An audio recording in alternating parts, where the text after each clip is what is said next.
Thank you, Mr. Speaker. I'd like to share a little bit about my take on this, on the Senate walkout. We've heard a bit about it.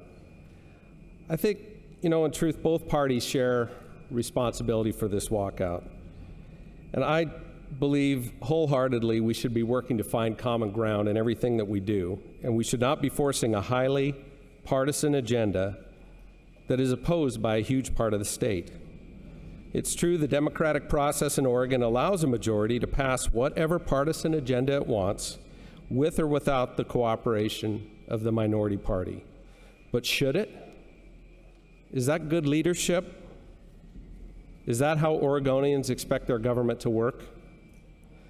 As Plato said, a democracy without constraint against the worst impulses of the majority becomes a tyranny. And the only protection the minority party has in such a situation is to deny a quorum, which is exactly what the Senate Republicans have done.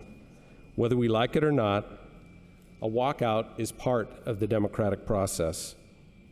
It's intended as a tool of last resort to force the two parties together, to find common ground, and to work for the good of all Oregonians, not just the radical desires of a small portion of the majority party.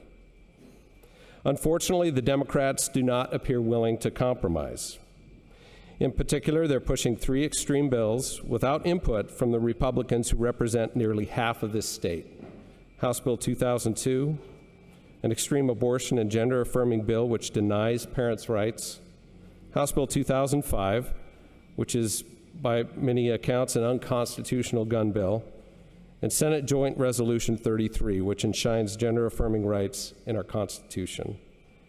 These three bills attack our foundational beliefs in liberty, protecting our children from harm, and the rights of parents to direct the care and upbringing of their children.